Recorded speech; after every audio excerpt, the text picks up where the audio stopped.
শাহজালাল ভাই, শাহজালাল ভাই কই? ডাকবেন তো শাহজালাল ভাই রে। আপনি ওই যে থানার ওসি কি বলছেন না এগুলো বলবেন, ঠিক আছে? এদিকে আসেন। আসসালামু আলাইকুম রহমতুল্লাহ। প্রিয় দেশবাসী, আমি এখন আছি গাজীপুরের পুবাইল থানায়, যেখানে আমাদের একজন মজলুম শহীদ রইসুদ্দিনের লাশ এখানে আছে। ভিতরে মামলার এজাহার লেখা চলতেছে। আপনি ইতিমধ্যে জেনেছেন রইসুদ্দিনকে অন্যায়ভাবে আঘাতের পর আঘাত করে তারা একটা মিথ্যা অপবাদ রটিয়ে তারা 4 ঘন্টা যাবৎ নির্যাতন নিপীড়ন করেছে। জুতার মালা পলি একজন আলেমে দিনকে তারা প্রকাশ্য দিবালোকে তারা গাছের সাথে বেঁধে তারা অপমান অপদস্থ করার এমন কোনো পন্থা বাকি রাখে নাই, যেখানে প্রশাসন তাদেরকে নিরাপত্তা দিয়ে তাকে সুস্থ হওয়ার জন্য তাকে হসপিটালাইজ করে তার সুচিকিৎসার ব্যবস্থা করা দরকার, সেখানে প্রশাসনের অবহেলার কারণে আজকে আমাদের এই ভাইটা শহীদ হয়েছে। সুতরাং যে কোনো মূল্যে আমরা মামলার এজাহার লিখতেছে। মামলার এজাহার যদি আমাদের যেই সত্য ঘটনাকে আড়াল করার যদি চেষ্টা করা হয়, তাহলে এই মামলা এখান থেকে যদি তারা আমাদেরকে সঠিকভাবে এজাহার না লেখে, আদালতে হোক যেখানে হোক, আমরা এই মামলা এজাহারের মধ্যে যাদের যাদের গাফিলতি আছে, থানার গাফিলতি আছে, জেল হাজতে যারা ছিল, যারা জেল কর্তৃপক্ষ তাদের গাফিলতি আছে। যে ডাক্তার দেখেছে, ডাক্তার দেখার পরে নাকি বলেছে যে এটা কোনো বিষয় না, ডাক্তার নাকি ছেড়ে দিয়েছে, শুধু ব্যথার ট্যাবলেট দিয়েছে, যেখানে সারা শরীর রক্তাক্ত ছিল, এই ব্যথার ট্যাবলেট দিয়ে ছেড়ে দিয়েছে। এখন প্রশাসন একজন আরেকজনকে দোষারোপ করতেছে। প্রশাসন বলতেছে এ বলেছে কি সমস্যা, হ্যাঁ ঠিক আছে, সমস্যা নাই। প্রশাসন এখন এই থানার লোক দোষ দিতেছে ডাক্তারকে, ডাক্তার দোষ দিতেছে আদালতকে, আদালত দোষ দিতেছে জেল হাজতকে। এটা চলতে পারে না, প্রয়োজনে সবাইকে দোষী করা হবে। আমি একটু আপনার কাছে চলো, আচ্ছা আপনার বাইরে গিয়ে করি। আচ্ছা আপনি একটু বলেন তো, যখন পুলিশের কাছে তাকে হ্যান্ড ওভার করা হয়েছে তখন পুলিশ কি বলছে, আসলে থানার ওসি কি বলছে? সম্মানিত দেশবাসী, গতকাল যখন রইসুদ্দিনকে এইভাবে নির্যাতন করা হয়েছে, আমি বিকাল 3টায় ফোন পেয়েছি। পাওয়ার পরে আমি আমার রইসের বোন জামাই ফারুক, ওকে ফোন দিলাম যে ফারুক ওর যে কোনোভাবে ট্রিটমেন্টের ব্যবস্থা করা হোক। তো বলছে ওরে কোর্টে নিয়ে যাচ্ছে, তার মানে ওর যে অবস্থা ওকে ট্রিটমেন্ট প্রয়োজন, কিন্তু ওর ট্রিটমেন্ট হয় নাই। যাইতে যাইতে ওকে জেলখানা পর্যন্ত নেওয়া হইলো। আজকে সকালে যখন আসলাম ওসি সাহেবের রুমে, আমরা যখন বসলাম, ওসি সাহেব 1.5 ঘন্টা দেরি করে আসছে। আসার পরে আমরা যখন বসলাম, ওসি সাহেব বললো উনি দোষী, আমার সন্তান যদি হতো তাহলে আমি নিজে মেরে ফেলতাম, আমার সন্তান হলে। তা আমি বললাম যে তাহলে আমরা যদি আবার মারি তাহলে কি অবস্থাটা হবে?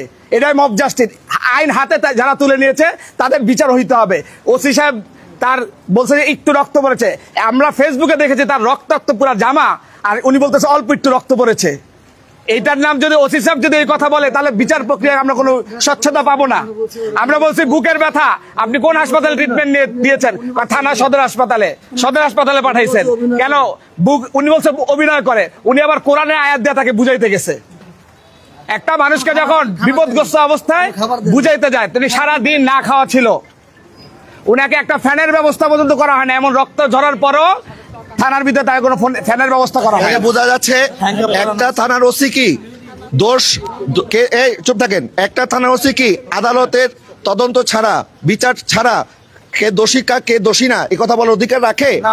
ওসি কি বলতে পারে যে আমার সন্তান আমি মেনে ফেলতাম, আপনার সন্তান হইলে আপনি আপনার সন্তানের বিচার আপনি করবেন, আরেকজনের সন্তানকে কিছু করার অধিকার আপনার নাই, আইন হাতে তুলে নেওয়ার অধিকার একজন ওসি সাহেবের নাই। এখানে আমাদের মনে হয় আমাদের ভাইয়ের মা আছে না, মাকে বলেন তো আপনার সন্তানের সাথে কি করছে, এদিকে আসেন বলেন, এটা দিয়ে বলেন, ধরেন এটা মুখের সামনে ধরেন, বলেন। আমার সন্তানের সাথে নির্ভয়ে বলবেন, কোনো ভয় নাই, কোনো ভয় নাই, গোটা দেশের মানুষের আমার সন্তানের সাথে হ্যান থেকে নিয়ে আসে, হ্যান থেকে যাওয়ার পরে যাই দেখি আমার সন্তানের পুলিশের গাড়ির মধ্যে উঠায় রাখছে। রাখার পরে আমরা শুনছি 9টার পরে আমরা গেছি, জামাই গেছে, আমার বউ গেছে, আমি গেছি, আমার নাতিনটা গেছে, সেইখানে আমাকে ধরে ফেলাইছে। ধরার পরে আমার নাতিনটা মারছে। হ্যাঁ, আমার নাতিনটা ওইখানের মহিলারা, ওইখানের মহিলা, ওই যে দেখা কইছে আমার নাতিনও কইছে, ছোট মাইয়াও কইছে, এও কইছে যে আমার মামার মোবাইল দেখো, মোবাইল দেন, এইটা কইছে। কয় তুই তোর কি মামা, কয় তোর মামারা তো গাড়াইছি, তোরও গাড়াই। ওখানে কয়জন ছিল? ওইখানে প্রচুর মানুষ আসছিল, 1 থেকে বেশি আসছিল। 10-12 জন ছিল না, বহু মানুষ, শত শত মানুষ। আচ্ছা যাই হোক, আপনারা যখন অসুস্থ অবস্থায় থানায় নিয়ে আসছেন, এরপর থানার ওসি আপনাদের সাথে কি বলছে বলেন? ও সে বলছে এইখানে পুলিশেরা তো আমরা ভিতরে যাইতে দেয় নাই, পোলারে নিয়ে গেছে, ওই রুমটাই বসাইছে, ওই রুমা থেকে সেই রুমটাই নিয়ে গেছে। শুনে ওই রুমটাই নিয়ে গেছে, ওই রুমে নিয়ে যাওয়ার পরে ওখানে গেছে, খালি মাথায় গেছে তা আমার বউ গেছে, কয় তাইলে কি হয়েছে, আমার বুকের ব্যথা করে। তা আমি আবার পাশে খারাপ, আমি যে মাথাটায় হাত দিয়ে বলান দেবো, আমার এতটুকু করতে দেয়নি, পুলিশ আমার ঘর থেকে বাইক হেঁটে দিচ্ছে। পুলিশ থাকতে দেয় নাই? না, থাকতে দেয় নাই, থাকতে দেয় নাই। এর পরে আপনি কি হন? আপনি এদিকে আসেন, এদিকে আসেন, আসেন আসেন আসেন। থাকতে দেয় নাই, থাকতে দেয় নাই, না থাকার সত্ত্বে আমার পোলার এই যে এখান একটা সিফের ঘর আছে, এই যে একটা সিফের ঘর, ছোট্ট একটা রুমের মতন, এই রুমটার মধ্যে দিছে। এই রুমটার মধ্যে দেওয়ার পরে আমার পোলা উটকাইতে সকালে নাস্তা খাইতে বসে, হ্যান থেকে ডাইকেই না আমার পোলারে মারছে। কালকে সারাদিন কিচ্ছু আমার বাবা খায় নাই। পুলিশও খাইতে দেয় নাই? না, পুলিশও খাইতে দেয় নাই। পুলিশ যখন দেখছে যে সে মুমূর্ষ, একটু পানিও দেয় নাই? পানি আমরা আইনে দিছি, পানি আইনে দিছি, কয়তে তুলে কলম তো পেশা ঢুকছে, কয়তে তুলে আইনে দেন। আমার জামাই আইনে দিছে, কয়তে তুলে আপনার আগে খাইয়ালো, হাত ভরে দেন। এরপরে আবার কইছে পেটের ব্যথা, কয় গ্যাস্ট্রিকের ট্যাবলেট এনে দেন, গ্যাস্ট্রিকের ট্যাবলেট দিতে কি পাওয়া যায় না, এইদি করছে। এরপরে এইখানে থাইকে উটকাইতে মানে যেতক্ষণ আসিল, উটখানের মধ্যে কিছু ছিল না, ওইখানে যাইতেও দেয় না, কয় বুকের ব্যথা। হাসপাতালে নিয়ে যান বলছে, বলার পরে কইছে ওসি বলেছে অভিনয় করে। ওরা কইছে যে অভিনয় করে। এটা কে বলছে অভিনয় করে? কথাটা কে বলছে? এই যে পুলিশে কইছে। কোন পুলিশ? মানে কোন পুলিশ? এটা আমি তো ভিতরে যাইতে দেয়। থানার পুলিশ বলছে? হ্যাঁ, থানার পুলিশে বলছে। এরপরে আবার ওইখানে লোকেরা আইসে এইখানে বইলো, আমার নাতিনে বিস্কুট নিয়ে এলো, পানি নিয়ে এলো, খাইলো।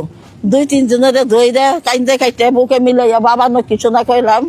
কয়ার পরে কইতেছে, আপনি তো কপাল ভালো, আপনার ছেলেরা তো সবাই বলছিল যে কাইতে বাগা না গাইতো, হেন তো মাইরা ছাইরা দিছি, পোলা ফানারে বেশি মারতে দিই নেই, পুলিশের দিছি। এইখানে পুলিশের দিছে তো পুলিশ চিকিৎসা করবে না? এইখানে এবং যারা মারছে এদেরকে গ্রেফতার করবে না? পরে এইখানে করার পরে যখন যাইতেই দিল না, এরপরে 4টা বাজে যখনকে গাড়িতে উড়াই নিয়ে যায়, উটকাইতে তো জানছে সারাদিন না খাওয়া, আমার পোলা তো এমনি পেট নাম দিলে আর কমে হইলেও হয়তো না। সে সঙ্গে করলো কি হ্যান্ডগ্যাপ না গাইয়া আপনাকে নিয়ে গেল, আসতে পারে না। আচ্ছা আচ্ছা, আপনার কি হয়? আপনার কি হয়? আমার ছোট ভাই। আপনার ছোট ভাই? তা আপনাদের সাথে কি আচরণ করছে প্রশাসন বলেন তো একটু?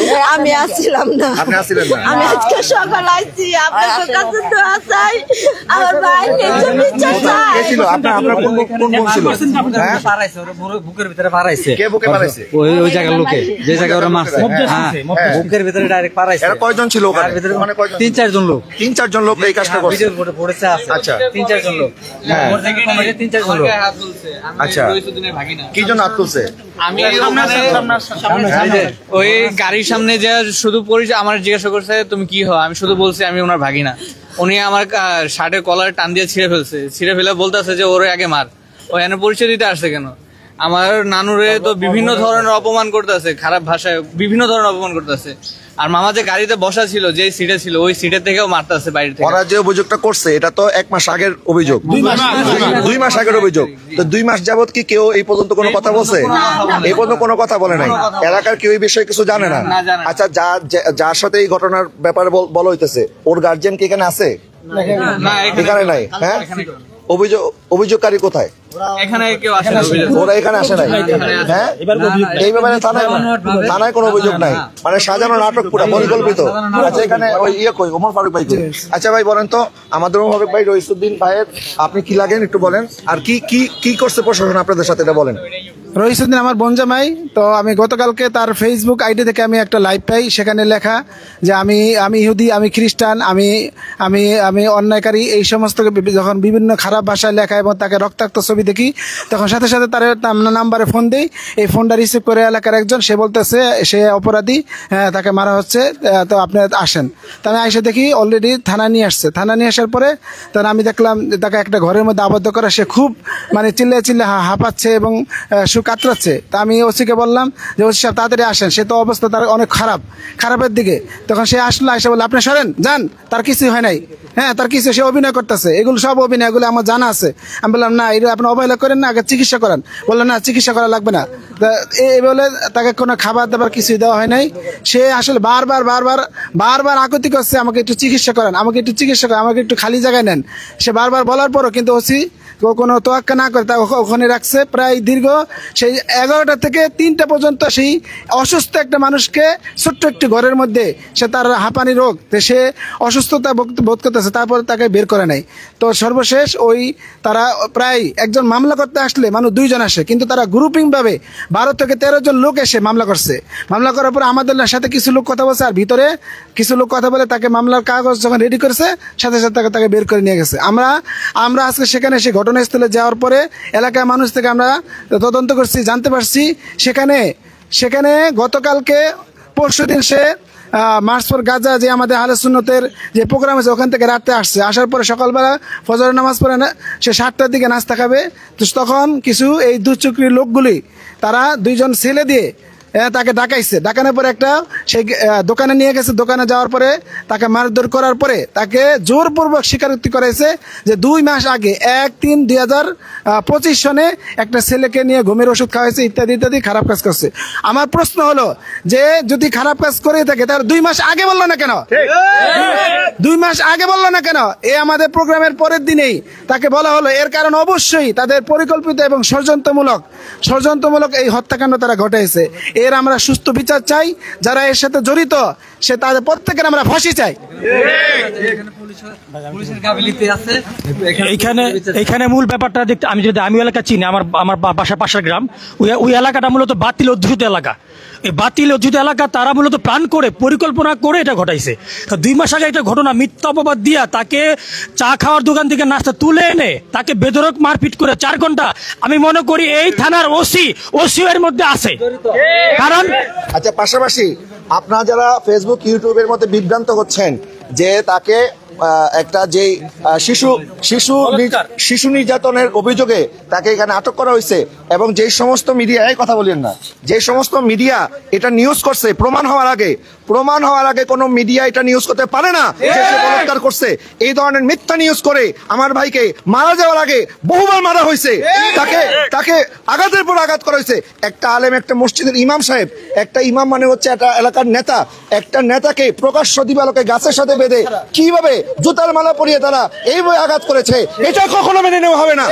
পুলিশ যেখানে তাকে নিরাপত্তা দিয়ে তাকে সুচিকিৎসার ব্যবস্থা করার দরকার ছিল, পুলিশ বলতেছে সে নাকি অভিনয় করে, তার চিকিৎসার দরকার নাই, তাকে এইভাবে ফেলে রাখছে। যে পুলিশ আজকে যে থানা তাকে আমাদের দেশবাসীকে নিরাপত্তা দেওয়ার কথা, আজকে তারাই জালেমের কাতারে নিজেদের নাম লেখাইছে। সুতরাং আমরা বৈষম্য বিরোধী আন্দোলনে ছিলাম, আমরা এই বৈষম্যের জন্য জুলাই অভ্যুত্থান করি নাই। আজকে এই মব জাস্টিসকে যদি এই প্রশাসন বন্ধ করতে না পারে তাহলে এই প্রশাসন এই পদে বসে থাকার তাদের কোনো অধিকার নাই। আমরা মব জাস্টিস আর সহ্য করবো না। আমি একটু আপনাদেরকে আমার সহিত আমাদের রইসুদ্দিন ভাইয়ের লাশটা আমরা একটু দেখাইতে চাই। আসেন, এখানে আমাদের রইসুদ্দিন ভাইয়ের লাশ আছে। আজকে আমরা যদি এই মব জাস্টিসকে আমরা মেনে নেই গাজীপুরের তাহলে আরেকটা মব জাস্টিসের ব্যাপারে সবাই সোচ্চার ছিল, এটার ব্যাপারে কেন হবে না? আমাদের গাজীপুরে আরেকটা মব জাস্টিস ব্যাপারে সবাই সোচ্চার ছিল। আমি আপনাদেরকে একটা কথা বলি, এখানে কোনো দল নাই, এখানে কোনো মত নাই। আপনার সাথে আমার আকীদার মতের দ্বিমত থাকতে পারে, আপনার আকীদা আপনার কাছে, আমার আকীদা আমার কাছে। আমি একটা মানুষ হিসাবে আপনাদের কাছে প্রশ্ন রাখতে চাই, একটা মসজিদ ইমাম সাহেবকে কি একটা ঠুনকো অভিযোগে, একটা মৌখিকভাবে যে কোনো একটা অভিযোগের ভিত্তিতেই কি তাকে এইভাবে প্রকাশ্যে অপমান অপদস্থ করে গণপিটুনির নামে তাকে হত্যা করে, তাকে এভাবে আহত করে থানার মধ্যে রেখেছে, থানা অবহেলা করেছে। থানা বলতেছে যে ডাক্তার অবহেলা করছে, ডাক্তার বলতেছে যে আদালত অবহেলা করছে, আদালত বলতেছে কারাগার অবহেলা করছে। আমরা এত অবহেলা শুনতে চাই না। প্রত্যেককে আসামি করা হবে। থানা যদি মামলা না নেয়, মামলা কিভাবে নেওয়া হইতে হয় এটা আমরা করব। আর দেশবাসীকে আপনাদেরকে বলবো, যতক্ষণ বিচার না হবে আমরা কিন্তু ছাড়তেছি না, এটার বিচার হতে হবে। আমি তো আপনাদেরকে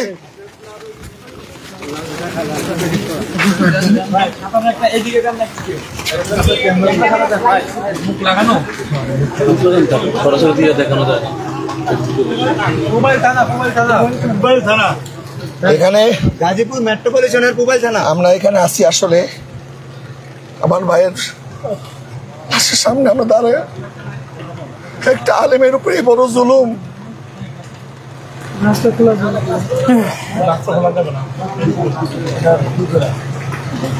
اللهم آمين اللهم آمين اللهم آمين اللهم آمين اللهم آمين আল্লাহ তুমি আমার ভাইয়ের শাহাদাতকে কবুল করো আমিন। আল্লাহ আমার ভাইকে যারা শহীদ করেছে আল্লাহ তাদেরকে ফাঁসির কাছে ঝুলানোর ব্যবস্থা করো আল্লাহ। যারা আলিমকে অপমান করছে, অপদস্থ করছে, গাছের সাথে ঝুলিয়ে রাখছে, গলার মধ্যে জুতার মালা পরাইছে, 4 ঘন্টা যাবত বেদন পিটাইছে, সারাদিন ক্ষুধার যন্ত্রণায় কাতরাইছে, আমার ভাইকে একটু খাবার দেওয়া হয় নাই, বিনা চিকিৎসা আমার ভাইটা মারা গেছে। আল্লাহ এটার সাথে যারা যারা জড়িত আল্লাহ তুমি আকামুল হাকিমিন, আল্লাহ তুমি বিচারের ব্যবস্থা করো মাওলা। মাওলা তোমার চেয়ে বড় কোনো বিচারক নাই আল্লাহ, তোমার চেয়ে বড় কোনো ক্ষমতাসীন নাই আল্লাহ। ক্ষমতা দেওয়ার মালিক তুমি মাওলা, ইজ্জত দেওয়ার মালিক তুমি মাওলা। আল্লাহ আমার ভাইকে বেজ্জত করে তারা যেভাবে নিষ্ঠুর ভাবে হত্যা করছে আল্লাহ সুষ্ঠু তদন্ত করে দোষীদেরকে যেন আমরা বিচারের কাঠ করে দাঁড় করাইতে পারি। আমাদেরকে সেই ইমানি জজবা দান করো। আমাদের দেশ থেকে মব জাস্টিসকে তুমি তুলে দাও মাওলা। এই দেশ থেকে জুলুম নির্যাতন বন্ধ করে দাও মাওলা। আল্লাহ যারা জালিমের সাথী আল্লাহ ওই সমস্ত জালিমের সাথীদেরকে আল্লাহ তুমি দ্রুত পতনের ব্যবস্থা করো আল্লাহ। যারা জালিমদের সাথে হাত মিলায়, যারা জালিমের জুলুমের পক্ষে কথা বলে আল্লাহ তাদের কণ্ঠকে তুমি রোধ করার ব্যবস্থা করে দাও। রব্বিক ফির ওয়ারহাম আনতা খায়রুর রাহিমিন, হাসবুনাল্লাহু ওয়া নি'মাল ওয়াকিল, নি'মাল মাওলা ওয়া নি'মান নাসির। আল্লাহ আমার ভাইয়ের বাচ্চাগুলো এতিম হয়ে গেছে আল্লাহ। তারা আল্লাহ ছোট্ট মেয়েটা বাবাকে বাবা বলতে পারবে না আল্লাহ। আল্লাহ তার সাহারা, আল্লাহ তুমি তার সাহারা হয়ে যাও আল্লাহ। আজকে সন্তান হারাইছে মা, ভাইকে হারিয়ে বোন কাতরাচ্ছে, স্বামীকে হারিয়ে স্ত্রী কাতরাচ্ছে আল্লাহ। পরিবারের সহায় তুমি হয়ে যাও মাওলা। সাল্লাল্লাহু তাআলা আলা খায়রি খালকি ওয়া নূর আশিহি সাইয়্যিদিনা মুহাম্মাদিন ওয়া আলা আলিহি ওয়া আসহাবিহি আজমাইন বিহাক্কি লা ইলাহা ইল্লাল্লাহু মুহাম্মাদুর রাসূলুল্লাহ। দর্শক আমরা এডিসি মানে আছে, এডিসি লেগাতে দেখা করে চলেন। এডিসি মহোদয় থানা এডিসি আছে, আমরা একটু এডিসির সাথে কথা বলবো। ওসির গাফিলতি ছিল, হ্যাঁ আপনারা কোনো ব্যবস্থা নেবেন না কিনা বলেন। আর ওসি পলাইছে, ওসি নাই এলাকা পলাইছে, ওসি পলাইছে, ওসির নামে আলাদা করে অভিযোগকারী, ওসির নামে মামলা হবে আলাদা। হ্যাঁ আমরা একটু এডিসি মহোদয়ের কাছে যাচ্ছি। মহোদয় বলতে আসলে ইচ্ছা হচ্ছে না, যারা এত বড় জুলুমের সাথে জড়িত। আমি একটু এডিসির সাথে কথা বলবো। জি জানানো হয়েছে বিষয়টা, দুজনই এই বিষয়টাকে জানে। এমনকি আজকে ঢাকা এমনকি চট্টগ্রামে বিক্ষোভ মিছিল হয়েছে, গাজীপুরেও হয়েছে। এমনকি ঘটনা খুব তাৎক্ষণিকভাবে প্রতিক্রিয়ার কারণে অনেকগুলো জেলা থানায় আগামীকালকে হয়ে যাবে। তো এই বিষয়টা আশা করি ওইভাবে আলোচিত মামলা হিসাবে আপনারা ওইভাবে লেখা হয়ে গেছে, আমাদের লেখা হয়েছে। আচ্ছা আচ্ছা মোবাইলগুলো অন করে এখন বলতেছেন। না আমি একটু বলি আপনাকে। আমি মোস্তফা আজহারী, আমি আপনার কাছে একটা জানতে চাই, আপনি কি মনে করেন যে এখানে থানার গাফিলতি ছিল? এই বিষয়ে কোনো মন্তব্য তো আমি এখন দিতে পারবো না। এখন দিতে পারবেন না? আচ্ছা, আইনজ্ঞ হিসাবে আপনি তো আইনের মানুষ, আপনি বলেন একটা মানুষকে এভাবে মারার পরে বিনা চিকিৎসা কি থানা আটকা রাখতে পারে? এটা আমরা তদন্ত দেখবো, না রাখতে পারে কিনা, রাখার অধিকার আইনে আছে কিনা? মনে করেন উনি রাখে নাই, আমি জিজ্ঞেস করতেছি রাখার অধিকার আছে কিনা, এবং অধিকার আছে কিনা আইনের মানুষ হিসেবে বলেন, আইনে আছে কিনা বলেন না, তদন্তে বের হয়ে আসবে। আচ্ছা, যারা এই হত্যাকাণ্ডের সাথে জড়িত তাদেরকে কি এখন পর্যন্ত আপনারা শনাক্ত করছেন? আমরা তো মাত্র অভিযোগ পেলাম, আমরা দেখি। আচ্ছা, তো কালকে সাথে সাথে তাকে গ্রেফতার করলেন, আর আজকে এত সময় হয়ে গেল এখনো তাদেরকে গ্রেফতার কেন করলেন না? অভিযোগটা পাইছি, আমরা তদন্ত কারা অভিযোগ দিছিল, কালকে তো কেউ লিখিত অভিযোগ দেয় নাই। আচ্ছা, একটু প্লিজ না, আপনারা আউটসাইড করেন, আমি কথা বলতেছি। তো আমি একটু আপনাকে অনুরোধ করি, আপনার এই জুলাই অভ্যুত্থান আমরা করছি ছাত্র জনতা বৈষম্য দূর করার জন্য, এই ইনজাস্টিস দূর করার জন্য, মব দূর করার জন্য। এখন আপনারা যদি পদে বৈশা এখন আপনারা মব জাস্টিসের ব্যাপারে শক্ত পদক্ষেপ না নেন, আমরা অভিযোগটা পাইছি, জি এই অভিযোগ অনুযায়ী আমাদের যত আইনগত ব্যবস্থা আছে সব ব্যবস্থা নিব। এটা আপনি দেশবাসীকে কথা দিতে হবে যে আপনারা সব ব্যবস্থা নেবেন। আমরা আপনাদেরকে আর বিশ্বাস করতে পারতেছি না। কারণ কালকে যদি আপনারা আমার ভাইকে সুষ্ঠু চিকিৎসার ব্যবস্থা করতেন তাহলে আজকে সে মারা যাইতো না। আপনারা আইনের মাধ্যমে আপনারা আমি বলি দাঁড়াও, তাকে কথা কেউ বলবেন না, তাকে চিকিৎসা দিয়ে কোর্টে তুলে তার বিরুদ্ধে যে অভিযোগ আছে এটা তদন্ত হবে, তারপরে আদালত বিচার করবে যে তার জেল হবে না ফাঁসি হবে না কি হবে, তাই না? কিন্তু আপনারা এখন দোষ দিতেছেন, পুলিশ বলতেছে ডাক্তার ঠিকভাবে আমাদেরকে প্রেসক্রাইব করে নাই, ডাক্তার বলছে যে কোনো অসুবিধা নাই, শুধুমাত্র তারে কয়েকটা ব্যথার ওষুধ দিয়ে ছেড়ে দিছে। এরপরে আপনারা বলতেছেন যে এখন আবার ভিতরে একজন বলতেছে যে আদালত তিনি কেন বললেন না যে তাকে সুস্থতা দেওয়া হোক, এখন ম্যাজিস্ট্রেটের বিরুদ্ধে এরা বলতেছে। আবার এখন ম্যাজিস্ট্রেটের সাথে তো আমি কথা বলতে পারি নাই, কারাগারের লোক হয়তো বলবে যে পুলিশ এই করছে। এখন এই যে আপনারা যে আমাদেরকে হাইকোর্ট দেখাচ্ছেন যে এখান থেকে সেখানে, সেখান থেকে সেখানে, আমরা কোথায় যাব বলেন? কারণ আপনারা তো কেউ দোষ স্বীকার করতেছেন না। আমরা একটা অভিযোগ আপনারা দিচ্ছেন, জি আমরা অভিযোগটা পাইছি, এই বিষয়ে আমরা তদন্ত করব, তদন্ত করে আইনগত যে ব্যবস্থা নেওয়ার আমরা সম্পূর্ণ ব্যবস্থা নেব। ঠিক আছে, যদি এখানে যার যার গাফিলতি, আমি অনুরোধ করব, আপনিও একজন বাবা, এখানে একটা মা কাঁদছে, সন্তান ইতিম হয়েছে, সন্তান একটা মাত্র ছেলে, না মায়ের একমাত্র ছেলে, ভিকটিমের একমাত্র, এবং সে একজন আলেমে দ্বীন। এই দেশে বিগত সরকার, ফ্যাসিস্ট সরকার অনেক আলেমদের উপর জুলুম করছে। বর্তমান সরকার যদি এখন আলেমদের উপর জুলুম করার এই ট্রেডিশন চালু করে তাহলে কিন্তু খুব ভালো কিছু হবে না, তাদের যে পরিণতি হয়েছিল এদের একই পরিণত হবে। তাকে আমরা 15-20 বছর থেকে চিনি, যে অভিযোগ তাকে দেওয়া হয়েছে তাকে যত লোক চিনে, একটা লোকও এই অভিযোগটা কোনো, কারণ মানুষের চরিত্রের বিষয়টা 10-15-20 বছর একজন মানুষের সাথে মিশলে কিছুটা অনুমান করা যায়। তার মতো নীরব, এত বিনয়ী। ওসি সাহেব বলছে যে আমার ছেলে যদি করতো আমি তারে মেরেই ফেলতাম। ওসি বলছে, ওসি কি কথা বলার ক্ষমতা আছে?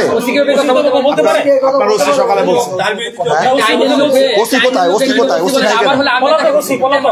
ওসি আমি তাকে পিটাই মারতাম। ওসি কই? ওসি কই? নাই।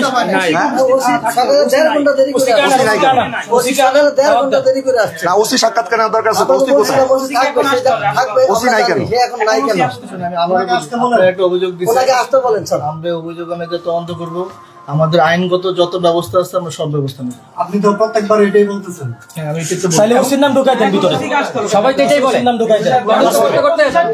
ঠিক আছে, হ্যাঁ ঠিক আছে, এই ব্যক্তিকে মারছে কে? মারছে সবাই মিলে মারছে, জনগণ মারছে, জনগণ না, যে 2-4 জন মারছে, মারার পরে অবহেলা করছে, এরাও দোষী। ওই ব্যবস্থাটা নিচ্ছি। ঠিক আছে, আমরা ঠিক আছে, ঠিক আছে, ওকে। আমরা শোনেন, কালকে অভিযোগ দায়েরের সাথে সাথে তারা গ্রেফতার করতে আপনারা 1 মিনিট বিলম্ব করেন নাই। এখন আমরা অভিযোগ দিয়ে গেলাম, তদন্ত ছাড়াই বলতেছে সে বলাৎকারী। ওসি সাহেব কিভাবে বলবেন? আচ্ছা শোনেন, আচ্ছা শোনেন, আমি একটা কথা শেষ করি। শোনেন, যদি আমরা অভিযোগ করার সাথে সাথে এখন যদি তৈরি গতিতে আজকে রাত্রের মধ্যে তাদেরকে গ্রেফতার না করেন আপনারা, কালকে ঢাকা শহরে কি হবে, সারা বাংলাদেশে কি হবে, সেটার জন্য আপনার প্রস্তুত, আপনাদের দায়ভার নিতে হবে, এটার দায়ভার আপনাদের নিতে হবে। কালকে একটা আলেমকে গ্রেফতার করতে আপনার 1 মিনিট সময় নেন নাই, আর আজকে এত প্রমাণ থাকার পরেও, ভিডিও থাকার পরেও আজকে তার লাইভের মধ্যে সে আইসা বলছে আমি ইহুদি, আমি নাসারা, আমি দোষী। এটাকে একটা মানুষ কোনো লাইভে এসে বলে? কত নির্যাতন করলে একটা মানুষ লাইভে এসে তারা বাধ্য করছে এই কাজটা করার জন্য। যারা করছে এদেরকে যদি আজকে আপনার মধ্যে সেটাই তো তারাই তো করছে, তারাই করছে। এটা যদি তাৎক্ষণিক আপনারা র্যাপিড অ্যাকশন না নেন তাহলে আমরা স্বরাষ্ট্র উপদেষ্টার সাথে কথা বলে এই থানা সহ আরো যারা এটার সাথে জড়িত তাদের ব্যাপারে কিন্তু আমরা ব্যবস্থা নিতে পিছপা হব না। সেই জন্য লাইভের ব্যাপার থেকে প্রমাণিত হয় যেটা বলাৎকারের জন্য না, অন্য কোনো উদ্দেশ্য ছিল। এবং 26 তারিখ আমাদের ঢাকা যে মহাসমাবেশ হয়েছে ইসরায়েলদের বিরুদ্ধে, গাজার মুসলমানদের পক্ষে, সেখান থেকে আসার সাথে সাথে ভারতের বিরুদ্ধে, ভারত, মিয়ানমার এবং ইসরায়েলিরা যে, আপনারা কেন কথা ইন্টারাপ্ট করেন? আমাকে কথা বলতে দেন। গাজায় মজলুম মুসলমানদের পক্ষে ফিলিস্তিনের যে গণহত্যা চলতেছে, ভারতের মধ্যে মুসলমানদের উপর যেই অত্যাচার চলতেছে, মিয়ানমারের মধ্যে অত্যাচার, তার প্রতিবাদে আমরা যে সংহতি সমাবেশ করলাম, সেখান থেকে আসার পরই কেন তার সাথে এমন আচরণ করলো? এটা তো 2 মাস আগের ঘটনা। তারা যেটা বলতেছে, তো 2 মাস পর্যন্ত তারা কোথায় ছিল? 2 মাস পর্যন্ত তারা তদন্ত না। এই বিষয়গুলো উঠাই নিয়ে জি আমি কিন্তু আপনাদেরকে বিশ্বাস করতেছি, প্লিজ এটা আপনি একজন মানুষ হিসেবে সত্যের পক্ষে থাকবেন ইনশাআল্লাহ। হিসাবে আমি আপনার প্রতি কৃতজ্ঞ থাকবো যদি আপনি দায়িত্ব নেন।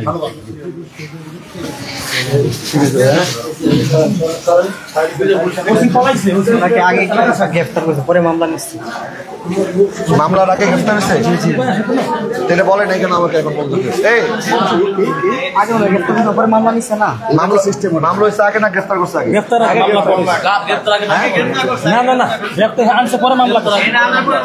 আগে গ্রেফতার হয়েছে পরে মামলা নিচ্ছে। মামলা ছাড়া গ্রেফতার করছে কেন? গ্রেফতার করছে পরে মামলা দিচ্ছে। এখানে এখানে যে এখানে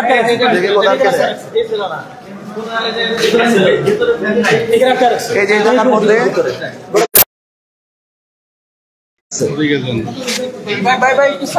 আচ্ছা এখন আমরা রাহিম ভাই আমাদের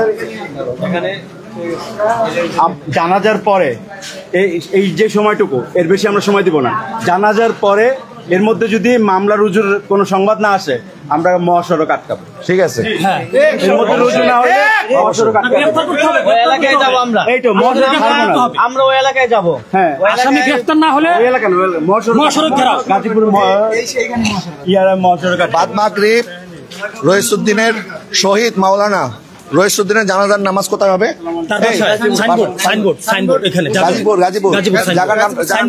গাজীপুর সাইনবোর্ড বুশির মিল মেম্বার পাড়া গাজীপুর মেম্বার পাড়া সাইনবোর্ডে তার যে বাড়ি আছে সেখানে আপনার জানাজার নামাজ হবে। জানাজার নামাজের পরপর এর মধ্যে যত সময় আছে এর মধ্যে যদি প্রশাসন তড়িৎ গতিতে কোনো ব্যবস্থা না নেয়, আসামি গ্রেফতার না করে, তাহলে ঢাকা ময়মনসিংহ মহাসড়ক আমরা ইনশাআল্লাহ অবরোধ করবো। জায়গায় রাখতে পারবে না।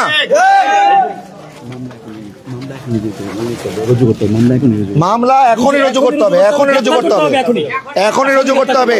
জানাজার নামাজের শেষ হওয়ার আগে আমরা এখানে আসি, আমরা এখান থেকে যাব না, আমরা তো জানাজা ওখানে মাগরিবের পরে কাছাকাছি আছে। কোনটা আমরা বলা আছে, সব বলা আছে। এখন এটা ওনাদের দায়িত্ব, ওনারা করবে। কালকে যদি ওরা তড়িৎ গতিতে তারা গ্রেফতার করতে পারে, আজকে কেন পারবে না? এখন গ্রেফতার করতে হবে। এবং জানাজা নামাজের আগে যদি আসামিদেরকে গ্রেফতার করে জেল হাজতে না ঢুকায়, তাইলে ঢাকা ময়মনসিংহ মহাসড়ক অবরোধ করা হবে। এবং শুধু ঢাকা ময়মনসিংহ অবরোধ নয়, সারা বাংলাদেশে আমার কুমিল্লার ভাইরা যারা আছেন, চট্টগ্রামের ভাইরা যারা আছেন, সিলেটের ভাইরা যারা আছেন, ঢাকা এবং আশেপাশে যে সমস্ত ভাইরা আছেন, আমরা যদি ঘোষণা দেই, আমরা ঘোষণা দিলে আপনার সারা বাংলাদেশের রাস্তা অবরোধ করার জন্য প্রস্তুতি নিতে থাকেন, বিচার না হওয়া পর্যন্ত। এটা আমাদের ভিকটিম মারা গেছে, আর কোনো তদন্তের দরকার নেই। এখনই মামলা রুজু করবে, এমনকি মামলা ধারা পড়ছে, আমাদেরকে কপি দিবে। আসামি অ্যারেস্ট করতে হবে এখনই। তদন্ত আবার কিসের? কিসের তদন্ত আবার? আসামি গ্রেফতার করতে হবে তাড়াতাড়ি। লাইভ ভিডিও আছে, তদন্ত কি আবার? সমস্ত কিছু প্রমাণ আছে, সমস্ত কিছু প্রমাণ আছে। তারপরে তো তদন্ত করবে, পরে আগে আসামি গ্রেফতার করতে হবে।